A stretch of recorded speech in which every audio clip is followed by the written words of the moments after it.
Hi welcome to our channel. ప్రస్తుతం మనతో పాటు దాము బాలాజీ గారు సీనియర్ జర్నలిస్ట్ ఉన్నారు. వాటితో ఒకసారి మాట్లాడదాం. సార్ నమస్కారం సార్. నమస్తే. సార్ ట్రంప్ ప్రపంచ దేశాల మీద అన్నిటి మీద కూడా టారిఫ్స్ విధించడం మనం చూస్తున్నాం సార్. దీని ప్రభావం చాలా దేశాల మీద పడడం, వాళ్ళు దీన్ని వ్యతిరేకంగా మాట్లాడడం కూడా చూస్తున్నాం. మరి ఈ సుంకాల ప్రభావం భారతదేశం పైన ఏ రకమైన ఇంపాక్ట్ చూపించే ఛాన్స్ ఉంది? మరి దీన్ని భారతదేశం అంటే ఇండియా ఏ విధంగా దీన్ని డీల్ చేస్తుంది? మరి దీని వల్ల కొన్ని లాభాలు ఉన్నాయని కూడా చెప్తున్నారు. మరి ఎటువంటి లాభాలు ఉన్నాయి? రెసిప్రకల్ టారిఫ్స్ అనేసి ట్రంప్ మొన్న అనౌన్స్ చేశాడు. సో 10th అనౌన్స్ చేసిన తర్వాత ఒక్కసారిగా ప్రపంచం అంతా అతలాకుతలం అయిపోయింది. అమెరికన్ స్టాక్ ఎక్స్చేంజ్ల దగ్గర నుంచి అన్ని రకాల స్టాక్ ఎక్స్చేంజ్లు కూడా బలహీన పడిపోయినాయి, డౌన్ ట్రెండ్లో ఉన్నాయి. దాని తర్వాత ట్రంప్ ఏం చేశాడంటే ప్రధానంగా చైనా మీద ఎక్కువ చేశాడు. ఆయన టారిఫ్లు ఎలా చేశాడంటే టారిఫ్లు చేయడం వెనక లాజిక్ ఆయన చెప్పేదేమో రెసిప్రకల్ టారిఫ్స్ అంటారు. అంటే అమెరికా నుంచి ఫర్ ఎగ్జాంపుల్ అమెరికా నుంచి ఇండియా కొన్ని దిగుమతులు చేసుకుంటుంది, అమెరికాకి ఇండియా కొన్ని ఎగుమతులు చేస్తుంది. సో యావరేజ్లో మన టారిఫ్స్ అమెరికా నుంచి మన దేశంకి వచ్చే టారిఫ్స్ గూడ్స్ మీద టారిఫ్స్ యావరేజ్లో 56% మనం టారిఫ్ వేస్తున్నాం. ట్యాక్స్ అనుకోవచ్చు, సుంకం అంటారు తెలుగులో, సుంకాలు వేస్తున్నాం. మన వాటి మీద యావరేజ్లో అమెరికా ఎంత వేస్తుంది? 3% వేస్తుంది. అంటే ఎంత తేడా ఉంది? 53% మనం వాళ్ళకంటే అమెరికా కంటే మనం ఎక్కువ వేస్తున్నాం. దీని వెనక మళ్ళీ లాజిక్లు ఉన్నాయి. దీని వెనక WTO వరల్డ్ ట్రేడ్ ఆర్గనైజేషన్ ఈ వ్యవహారాలు ఉన్నాయి. కానీ ఇప్పుడు అతను చెప్తున్నది ఏమంటే మీరు మా గూడ్స్ మీద 56% వేస్తున్నారు కాబట్టి నేను కూడా మీ దాని మీద 56% వేస్తాను అనేది అతని లాజిక్. ఇది నెంబర్ 1. నెంబర్ 2 ఏంటంటే ట్రేడ్ డెఫిసిట్ అంటారు. అమెరికా నుంచి మనం ఎంత విలువైన వస్తువుల్ని సేవల్ని మనం తీసుకుంటున్నాం, దిగుమతి చేసుకుంటున్నాం, మనం అమెరికాకి ఎంత చేస్తున్నాం, ఈ గ్యాప్ దీన్ని ట్రేడ్ డెఫిసిట్ అంటారు.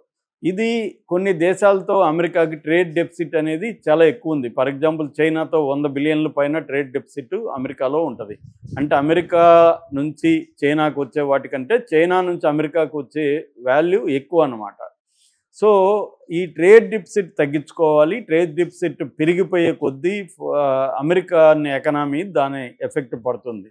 సో ఇలాంటి అనేక రీజన్స్తో ఆయన ఏం చేశాడంటే వివిధ దేశాల టారిఫ్స్ని పరిశీలించి బోర్డు కూడా ఆ రోజు ప్రదర్శించాడు ప్రెస్ మీట్లో, ఒక్కొక్క దేశం ఎంతంత వేస్తున్నాయని. అది ఇండియా కూడా చాలా ఎక్కువే వేస్తుంది. సో దాన్ని బట్టి నేను సగమే వేస్తున్నాను. అంటే ఇప్పుడు ఇండియా 56% వేస్తే అమెరికా ఏం చేసింది? మన వస్తువు సేవల మీద అక్కడ 26% వేసింది. అంటే బేస్ లైన్ 10% పెట్టుకున్నారు. 10% అయితే అందరికి కామను. దాని తర్వాత ఎవరెవరు దీన్ని బట్టి ఈ ట్రేడ్ డెఫిసిట్ని బట్టి ట్యాక్స్లు అనేవి పెరుగుతూ వెళ్తాయన్నమాట. అలాగా మనకేం పడిందంటే 26% మనకి వేశారు. మన చైనాకి మొదట్లో 104% వేశారు. దాని తర్వాత 125% వేశారు. ప్రజెంట్ 145% ట్యాక్స్ ఉంది చైనా వస్తువుల మీద. అంటే ఒక వస్తువు 100 రూపాయలకి ఇంతకుముందు అమ్ముతుంటే ఇప్పుడు 145 రూపాయలు అదనంగా పడుతుంది. 245 రూపాయలు అవుతుంది చైనా నుంచి ఒక వస్తువు. ఫర్ ఎగ్జాంపుల్ అదేంటి వెల్లుల్లిపాయ వెళ్తుంది, కేజీ 100 రూపాయలు అనుకున్నాం. ఇప్పుడు అదే వెల్లుల్లిపాయ కేజీ ఎంత అవుతుంది? అక్కడ 245 రూపాయలు అవుతుంది. సో దీనివల్ల ఏమవుతుంది? చైనా నుంచి వెళ్ళే వస్తువుల భారం ఎక్కువైపోతుంది కాబట్టి చైనాకి దెబ్బ తగులుతుంది. ఇది ఆయన ట్రేడ్ ప్లాన్ అనమాట. సో నేను ముందు ఇండియాది మాట్లాడి తర్వాత మిగతా విషయాలు మాట్లాడతా. ఇండియాకి మనకి ట్రేడ్ పరిస్థితి ఏంటి? ఇండియాకి అమెరికాకి మధ్య బైలేటరల్ ట్రేడ్ అంటాం దీన్ని, ద్వైపాక్షిక వాణిజ్యం. ఈ ద్వైపాక్షిక వాణిజ్యం టోటల్ విలువ దాదాపు $200 బిలియన్. $200 బిలియన్ ఇద్దరి అంటే మన ఎక్స్పోర్ట్లు మన ఇంపోర్ట్లు కలిపి $200. ఇందులో ఇండియాకు వచ్చేవి అంటే మనం అమెరికా నుంచి దిగుమతి చేసుకునేవి 41,800 $41.8 బిలియన్. మనం అమెరికాకి ఎక్స్పోర్ట్ చేసేది ఎంత? 87.4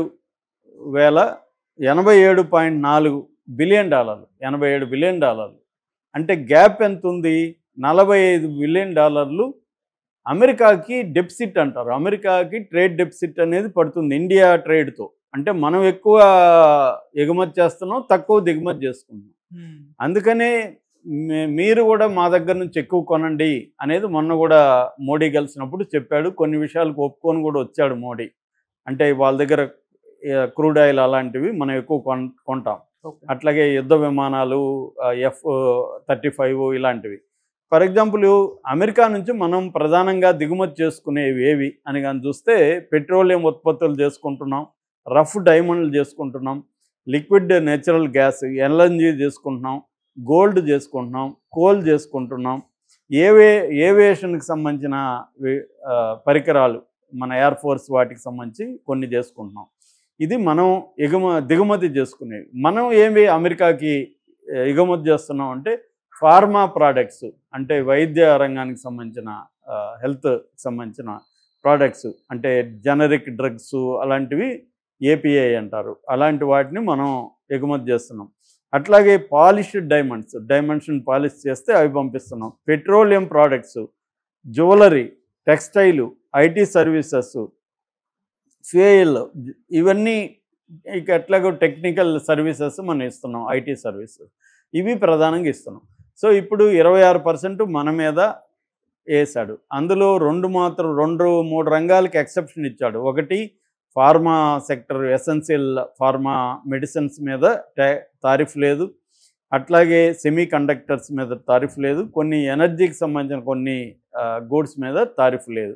ఇది కూడా నెక్స్ట్ నేను వేస్తానని చెప్తున్నాడు. సో దీంతో ఇండియన్ స్టాక్ మార్కెట్తో సహా అన్నీ పడిపోయినాయి. పడిపోయేసరికి ట్రంప్ ఏం చేశాడంటే, ట్రంప్ ఆదేశంలో కూడా పడిపోయినాయి. దాదాపు 5 ట్రిలియన్ల వర్త్ డౌన్ అయిపోయింది.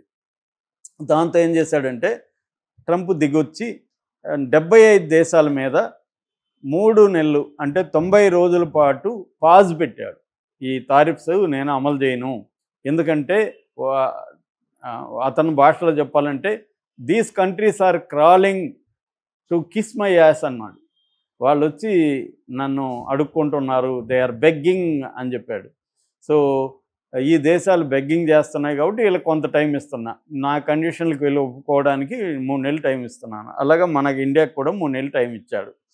సో చైనాకు మాత్రం తగ్గించలేదు. చైనాకి ఇంకా పెంచాడు.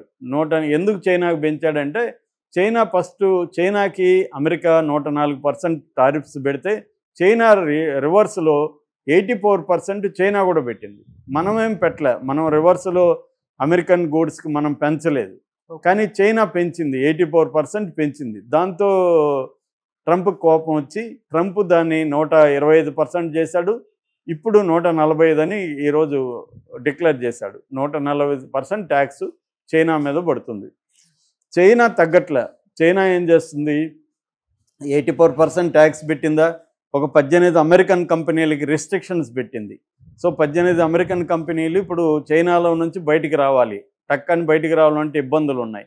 అట్లాగే చైనా ఏం చేస్తుంది, తనకిప్పుడు అమెరికాలో తన వస్తువుల కాస్ట్ పెరిగిపోయినాయి కాబట్టి వాళ్ళ దేశంలో డొమెస్టిక్ కన్జంప్షన్ని పెంచే విధంగా చర్యలు తీసుకోవడం, వాళ్ళ స్టాక్ మార్కెట్ పడిపోకుండా గవర్నమెంట్ స్టేట్ స్పాన్సర్డ్ సంస్థల దగ్గరే షేర్లు కొనిపించడం, దాని ద్వారా షేర్ మార్కెట్ని బ్యాలెన్స్ చేయడం, తర్వాత ఇతర దేశాలతో రాయబారాలు నడుపుతుంది. సౌత్ కొరియాతో, ఇండియాతో కూడా. అంటే ఇప్పుడు లేటెస్ట్ ఇదేంటంటే చైనా గూడ్స్ 5% ఇప్పటికే కంటే కూడా మేము తక్కువ ఇస్తాం. అంటే వాళ్ళ యువాన్ వాళ్ళ కరెన్సీని తగ్గించింది. వాళ్ళ కరెన్సీని తగ్గించడం వల్ల వాళ్ళ ఎక్స్పోర్ట్లు తక్కువ అవుతాయి. ఇప్పుడు చైనా నుంచి ఒక ఫోన్ వస్తుంది మనకి, ఇంతకుముందు 100 రూపాయలు ఉంది, ఇప్పుడు 95 రూపాయలకు వస్తుంది. ఎందుకంటే వాళ్ళ కరెన్సీ తగ్గింది కాబట్టి మనకు తక్కువ అవుతుంది. దీనివల్ల మనం ఏం చేస్తాం, ఇప్పుడు నేను ఫోన్ కొనాలనుకుంటాను, నేను ఈ రేంజ్లో నాకు ఏది బెస్ట్ ఫోన్ అని చూస్తాను. ఇదే రెడ్మీ ఫోను నాకు 100కి 5 రూపాయలు తగ్గింది, 5%.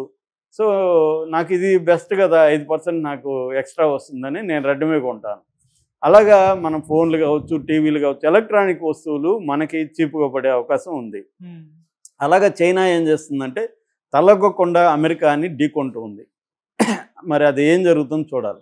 అయితే ఇండియాకి దీనివల్ల లాభమా నష్టం అనేది ఉంది. ఇండియాకి కూడా కొన్ని విషయాల్లో ఖచ్చితంగా నష్టం. ఎందుకంటే ఆల్రెడీ మనం రొయ్యలు అక్వా పరిశ్రమ ఎంత ఘోరంగా ఉందో చూసాము. అలాగే సూరత్లో డైమండ్ ఇండస్ట్రీలో పనిచేసే వాళ్ళు వీధుల్లోకి వచ్చి ధర్నాలు చేస్తున్నారు. ఎందుకంటే వాళ్ళ శాలరీలు పడిపోయినాయి. అట్లాగే అక్వా రైతులు కూడా గోడు వెళ్ళబోస్తుంటే జగన్ పెద్ద ఎత్తున దాని మీద మాట్లాడుతుంటే చంద్రబాబు కొంత దాని మీద దృష్టి పెడుతున్నాడు. ఫస్ట్లో చంద్రబాబు నేనేం చేసేది ట్రంప్ గారు చేసిన పని నేను చేతులు ఎత్తేసాడు. కానీ జగన్ పోరాటం వల్ల చంద్రబాబు కొంత దృష్టి పెడుతున్నాడు. అలాగా ఇండియాలో అనేక పరిశ్రమల మీద ఎఫెక్ట్ పడింది. మన ఇది కూడా మొన్న ఒక రోజు నేను ఆల్రెడీ చెప్పాను, సెకండ్లలో 20 లక్షల కోట్లు ఆవిరైపోయింది స్టాక్ మార్కెట్. కానీ ఎప్పుడైతే ట్రంప్ నిన్నగా ఒక మొన్న పాజులో పెట్టాడో, నిన్న లీవ్ ఉంది మార్కెట్కి, మహావీర జయంతి. ఈరోజు మార్కెట్ మార్నింగ్ నుంచి చూస్తే ఆల్రెడీ నిఫ్టీ 400 పాయింట్స్ దాటింది. ఇటు సెన్సెక్స్ కూడా 1400 పాయింట్స్ పైన వెళ్తుంది. మంచి ఊపులో ఉంది ఈరోజు, అంటే ఎప్పుడైతే పాజ్ పెట్టారో. సో అదేవిధంగా మన వాళ్ళు కూడా ఏం చేస్తున్నారంటే ఇతర దేశాలతో బైలేటరల్ ట్రేడ్ని పెంచుకోవడానికి ట్రై చేస్తున్నారు. మన నిర్మలమ్మ లండన్ వెళ్ళింది, అక్కడ ఆల్మోస్ట్ 75% ఓకే అయిపోయింది, 95% ఓకే అయిపోయింది. ఇంకా చిన్న చిన్న విషయాలు ఉన్నాయి. మనతో లండన్తో అంటే ఇంగ్లాండ్తో మన దేశానికి బైలేటరల్ ట్రేడ్ ఉంటుంది. అట్లాగే ఆస్ట్రేలియాతో బైలేటరల్ ట్రేడ్ ఉంది, ఇతర దేశాలతో బైలేటరల్ ట్రేడ్ చేసుకుంటుంది. ఆమె ఏమంటుందంటే ఇక మీదట బైలేటరల్ అనేదే ముందుకు వస్తుంది, మల్టీలేటరల్ అనేది తగ్గిపోతుందని కూడా స్టేట్మెంట్ ఇచ్చింది. అట్లాగే ఇప్పుడు అమెరికా నుంచి బయటకు వస్తాయి కొన్ని కంపెనీస్, అంటే అమెరికన్ కంపెనీస్ కూడా చైనా నుంచి అమెరికన్ కంపెనీస్ కూడా చైనాలో ఉన్నాయి. ఆ కంపెనీస్కి చైనాలో ఉత్పత్తి చేసి పంపిస్తే అమెరికాకి 145% పడుతుంది. కాబట్టి వాళ్ళు ఇండియాకు వచ్చే అవకాశం ఉంది. ఆల్రెడీ వియత్నాంకి, థాయిలాండ్ కొన్ని వెళ్ళాయి, ఇండియాకి కూడా వస్తాయి. అలాగా చైనా గూడ్స్ ఇండియాకి వస్తాయి. చైనా కంపెనీ, అమెరికన్ కంపెనీస్ కానీ ఇతర దేశాల కంపెనీస్ చైనా నుంచి కొంత అక్కడ తగ్గించుకొని ఇండియాకి వస్తాయి. అలాగే చైనా ప్లస్ పాలసీ అంటారు, అంటే చైనా కాకుండా ఇతర దేశాలు. మంది అతిపెద్ద మార్కెట్ కాబట్టి మనం భయపడాల్సిన అవసరం లేదు. రెండవది మంది డొమెస్టిక్ కన్జంప్షన్ మీద డిపెండ్ అయిన మార్కెట్. మనం ఎక్స్పోర్ట్ల మీద డిపెండ్ అవ్వలేదు, డొమెస్టిక్ దీని మీద ప్రధానంగా డిపెండ్ అయినాం. పైగా మనకి ఈ ట్రేడ్ డెఫిసిట్ అనేది లేదు, మనకి ట్రేడ్ సర్ప్లసే ఉంది. 35% ట్రేడ్ సర్ప్లస్ మనకు ఉంది కాబట్టి మనం భయపడే పరిస్థితి లేదు. మన మోడీ గవర్నమెంట్ కూడా ఈ విషయాల్ని జాగ్రత్తగా డీల్ చేస్తుంది, అమెరికాతో కూడా ఆచితూచి వ్యవహరిస్తుంది. సో ఈ క్రైసిస్ని ఆపర్చునిటీగా ఎలా